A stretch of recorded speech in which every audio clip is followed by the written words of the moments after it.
featured this weekend? Christian, no. He's got an injury, he's out. Pierre trained yesterday, so we're hopeful that maybe he can help us at the weekend. And how severe is Eric Dyer's injury? Will he be available to take a full part of pre-season? Are you expecting him to be back for that? I think so. I think the hope and expectation is that will be the case, and I guess why that's why the operation was taking place so quickly. Final match on Sunday, European qualification out of Spurs' hands. How much of a blow do you think it would be for the club to miss out on Europe altogether next season? Yeah, obviously it has its implications, and it's not where the football club want to be. We definitely want to be competing in Europe. Any European competition, it's important for a club this size. But at the same time, I think the most important thing, regardless in or out of Europe, is that there's a plan, there's an idea, and there's commitment from everyone going forward. Today marks 2 months since Antonio Conte left. Has the uncertainty around the next manager, the sporting director leaving the club, has that had an effect on the squad and ultimately the results as well? Possibly. I mean, the results before he left weren't amazing, so I don't think the results have dipped a huge amount. Obviously, we was in a different position, but I think you could feel it. You could feel it the weeks leading up to it. That there was uncertainty, and it's never great to have uncertainty. I think we've been in that situation probably for the last 8 weeks where there's a lot of uncertainty, and I think that's why one of my main things when I kind of come in with my team of people was to try and create a togetherness and make us feel part of something towards the end of the season, and then hopefully to lay some foundations to build where we want and expect this football club and this football team to look and play like in the future. Arne Slot has decided to stay at Feyenoord amid interest from Spurs. Do you think the club is still an attractive proposition for some of the best managers in the world? Absolutely, yes. Why do you feel that's the case? It's history. It's Tottenham Hotspur. It's a big club, not just for managers, coaches, for staff members, for players. Anyone here should feel the privilege and the honour to represent this badge. And if they don't, then they shouldn't be here. It's really as simple as that. And finally for me, Ryan, still a huge amount of uncertainty around Harry Kane's future. I won't ask you whether he's going to stay or whether he's going to go, but if this is his last game this weekend, how would you sum up his impact at the football club and what he's achieved in his time here? I can't sum it up because he's still our player. I think when you sum something up, it's something that's a closed chapter and you speak about the past. That's certainly not the case. But I think for any player, any manager, any member of staff at this football club, when one leaves, it's important to have a succession plan in place. So when people do leave this football club, the next one comes in and the impact isn't so big. That's not just speaking about Harry, that's speaking about other players, because ultimately in 2 months, 2 years, 10 years, 20 years, Tottenham Hotspur Football Club is still going to be Tottenham Hotspur Football Club, and there'll be players that come in, staff, coaches that come in and out. But for me, it's really important that there's an identity and a real idea in all departments. Thanks, Niv. Hi, Ryan. Good afternoon. Hey. Leeds are fighting for their survival. It's going to be a very challenging atmosphere. What do you think you need to do better as a collective compared to the previous game to get away from that environment? First of all, I think we probably need to be clinical when our chances come, because the game last weekend, I thought the first half was probably as good as we've been this season in terms of with the ball, chances created, creativity.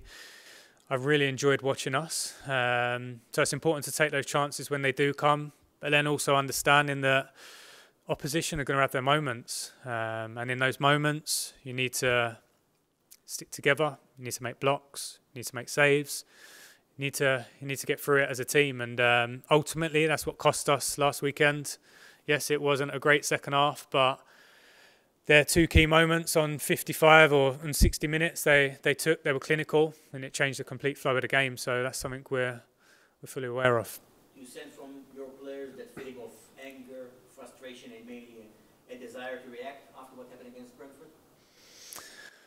I'm not sure. I think naturally as a professional, when you lose games, and We've lost games in the last weeks and months, far too many for this football club. That is something you would hope and expect to feel. And of course, go into Ellen Road, you know it's going to be intense. You have to enjoy that. That's something to enjoy. It's a big game for them. It's a big game for us, and we need to use it to our advantage as much as possible. This year, the team played in the Champions League. How determined do you think the players are to qualify to the Conference League? Yeah, listen, I think it's important. This club's in Europe, but the bigger picture and the most important thing is the direction and the commitment for the club, because we've seen a lot in recent years in the Premier League is that you can be up here 1 minute and down there, and it's important that you're stable and you're strong to get through those moments. You know Harry Kane as a teammate as well. The way he was leading Spurs, the consistency was showing this season. What do you think is it down to? The quality of player, the technical ability, probably most importantly the mental strength as well. Top player, been doing it for years. The consistency is incredible, and yeah, he's been amazing this season. And for you, that was your second time taking the caretaker manager job here at Spurs in the last 2 years. What have you learned about yourself, your coaching style, especially in the last few weeks, who have been really challenging? Yeah, obviously a strange one, because I think 2 years ago the results were better, but we're miles ahead in terms of me and my team, the work we've done. I believe more now than ever in what we are and who we are. Understand and realistic in terms of the current situation. When you want to create a certain football team to play a certain way, we see all the time. You need time. You need time to change that. You need a pre-season. You need time to work. And I would like Tottenham to be an intense team with and without the ball, and to create that after playing 45 games this season is difficult. And ultimately, there's been times in games in the last few weeks, few months, where we've just not been good enough, and it's cost us results. Thanks, Niv. Ali? Just going back to Eric Dyer for a moment. It sounds like maybe it's been a problem that he's had for a while. How much do you think it hampered him in the way he played? I'm not too sure, to be honest. I'm really not sure. These injuries, I've been a professional, I know what it's like. You have injuries that linger, that are difficult, and maybe a slight change in training or a change in the way we wanted him to play, and asking his body to do something different might have flared it up a little bit, I'm not sure. But ultimately it's an injury that needed to be sorted, needed to be operated on, and I'm sure after this operation he'll come back stronger and better than what he was before. Was there any temptation to maybe have it earlier in the season, or was it always something that was looked towards the end? I don't think so. I think it was a case of trying to get through it and manage it as much as possible. But like I say, probably at the moment, well, he certainly couldn't manage it, so that option was taken away from us. Just kind of looking forward a bit, obviously there's a lot that has to happen in the kind of meantime anyway, but eventually there will be the transfer window. How much work do you think this squad needs in the transfer window to compete again? Of course, I think there's work, because we have a big squad, we have a lot of players on loan, and there's decisions to make. First of all, there's a lot of decisions to make about our current squad, so that's probably the priority. But I think the most important work is probably away from the transfer window right now, because you need a manager in place, you need a commitment, you need an idea, and to know where you go. You can't do transfer business without a manager, because it might not fit his idea. And at the moment, I believe that, yeah, we need an idea of what we're going to do, who we want to be, and stick to it, recruit people for that, and ultimately recruit players for that. You use the term earlier, succession plan with players.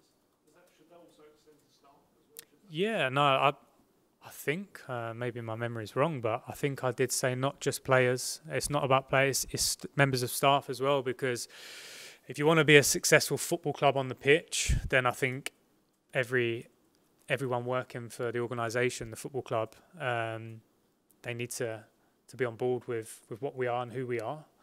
And I think when you have an idea of that, when people leave, I think it's probably easier to pick people to come in and it makes it a lot more fluid and easy to plan for these type of things. So, yeah, I hope going forward that certainly is the case.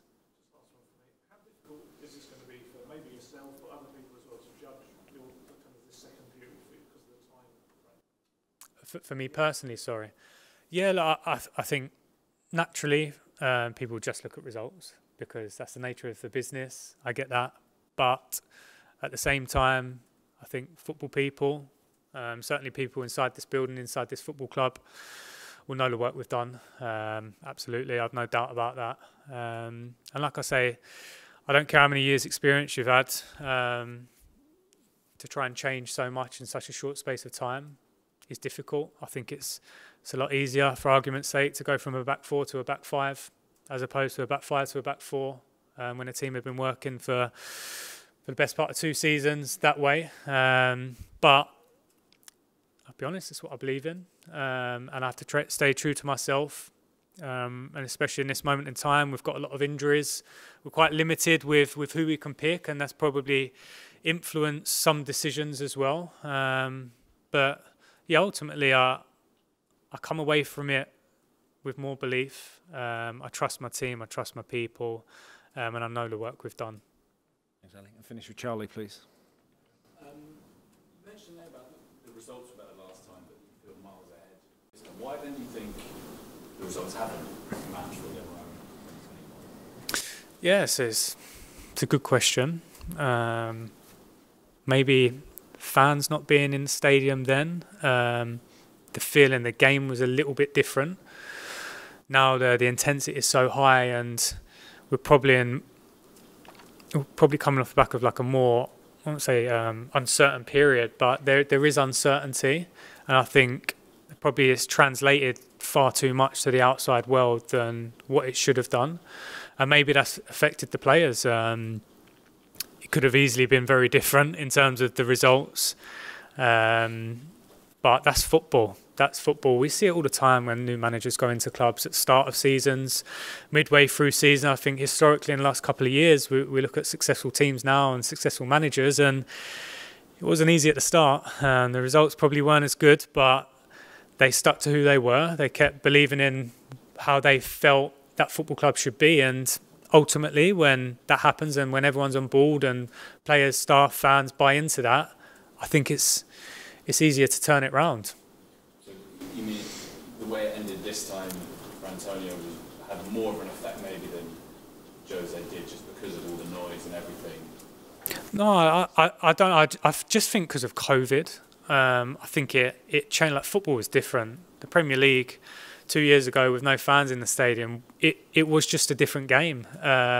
Naturally, when you lose that intensity, you lose that real, I say, connection, the emotion.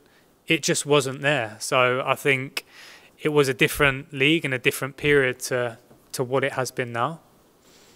Do you think it's like, I feel, and this may be wrong, but the way you were certainly last week, was there a little bit of a disappointment in some of the players? Like, could you expect a little bit more in some of the games that you've managed this time? I think there's always disappointment when you lose. Absolutely. Like I said, after the Brentford game, I was proud of the players in terms of the shift they'd done from a mental point of view.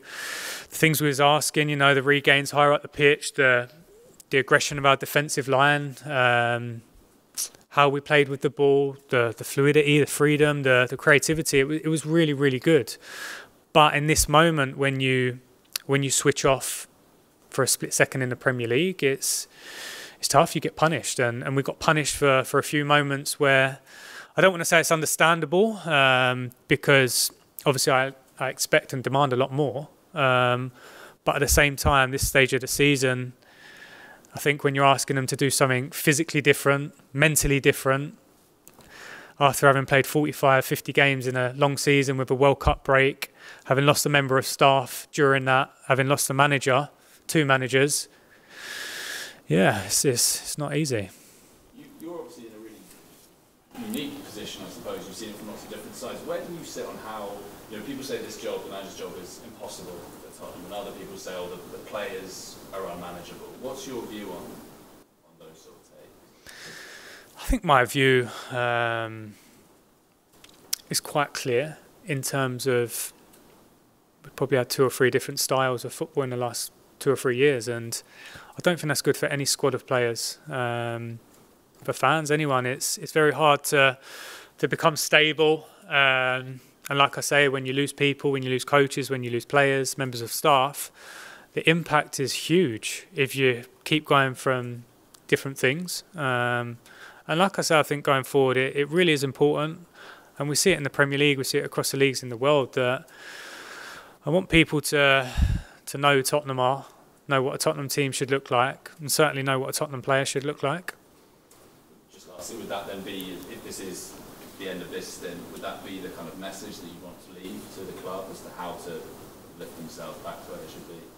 No, this is just how I view what the situation is. Obviously, there's going to be loads of conversations in the summer about going forward.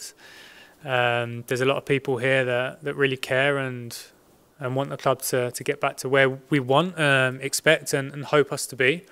So yeah, them conversations, those decisions, I'm sure will be made in the summer. I trust the people that are making the decisions.